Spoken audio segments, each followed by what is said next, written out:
प्रेम से बोलिए विश्वकर्मा भगवान की। हम आपको कथा सुना चुके हैं कि विश्वकर्मा भगवान की शिक्षा दीक्षा कहाँ पे हुई, उनके गुरुकुल में पढ़ाई लिखाई हुई और देव शिल्पी किस तरह बने, ये कथा मैंने इसके पहले सुनाई है। मेरे YouTube चैनल कथा प्रसंग पे है और जो नहीं सुने हैं सुन सकते हैं। और आइए हम आगे कथा सुनाते हैं। विश्वकर्मा भगवान का विवाह किनसे हुआ था, कब हुआ और क्यों हुआ। देखिए विश्वकर्मा भगवान के बारे में एक बार और थोड़ा जयकारा हो जाए। प्रेम से बोलिए विश्वकर्मा भगवान की।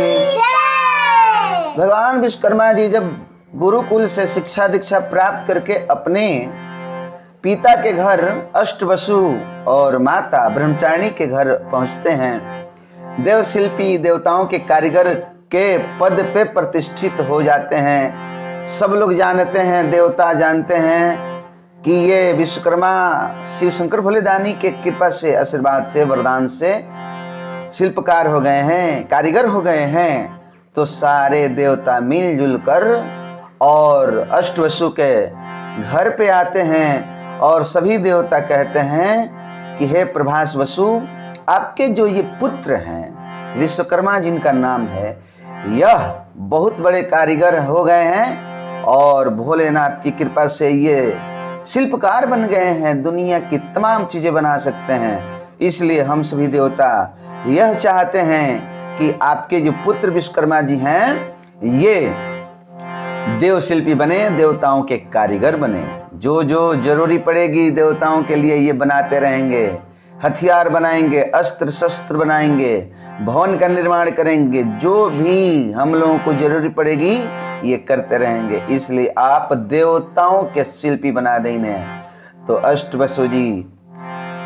अष्टवसु आठों भाई मंत्रणा करके, और प्रभास वसु तो छोटे थे, सभी वसु बोले कि ठीक है प्रभास, आप कह दीजिए आपके जो पुत्र हैं विश्वकर्मा ये देव शिल्पी बने और देव शिल्पी पद पे प्रतिष्ठित हो जाएं। तो देखिए उसी दिन से देव शिल्पी बन गए, देव शिल्पकार बन गए और देवताओं के कारीगर विश्वकर्मा भगवान बन गए। और अब धीरे धीरे सियाने होने लगे, बढ़ने लगे। प्रेम से बोलिए विश्वकर्मा भगवान की।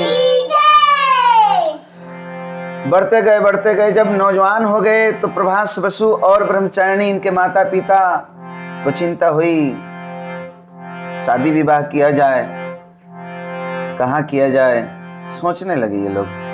तब तक एक दिन की बात है कि लोग सृष्टा देवताओं के पितामह भगवान ब्रह्मा जी पधारते हैं अष्टवसु के यहाँ और आके बोलते हैं कि मेरी एक पुत्री है जिसका नाम विश्वकला है और बहुत ही सर्वगुण संपन्न है। मैं चाहता हूं कि उस विश्वकला का विवाह प्रभास वसु के पुत्र देव शिल्पीकार देवताओं के कारीगर विश्वकर्मा से हो। आप लोगों की क्या राय है? सारे वसु मिलजुल कर राय करते हैं और कहते हैं कि अब इससे अच्छा रिश्ता नाता कहाँ मिलेगा। खुद लोक रचयिता ब्रह्मा जी की पुत्री हैं विश्वकला, ठीक है हामी भरते हैं, होगा विवाह होगा उन्हीं से।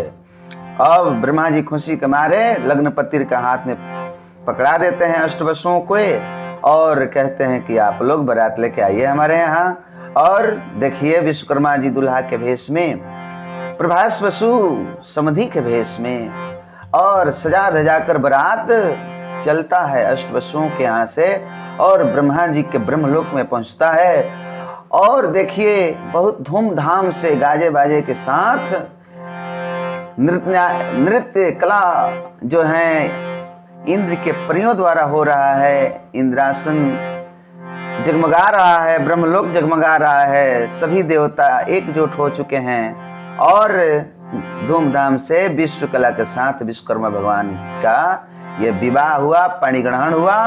और वहां से विश्वकर्मा भगवान ब्रह्मा पुत्री विश्वकला को लेकर अपने घर पहुंचते हैं और सुखी से जीवन यापन करने लगते हैं। तो हाँ जी, अब ये विश्वकला से, ब्रह्मा की पुत्री से विश्वकर्मा भगवान का विवाह हुआ, यह कथा मैंने आपको सुनाई है। और बड़ी रोचकदार कथा है। ये दोनों प्राणी का, विश्वकर्मा और विश्वकर्मा का आपस में झगड़ा किस तरह होता है एक दिन, वह कथा हम अगले भाग में सुनाएंगे। और रोचक कथाएं सुनते रहिए। मेरे YouTube चैनल को सब्सक्राइब कर लीजिए और बने रहिए और बोलिए विश्वकर्मा भगवान की।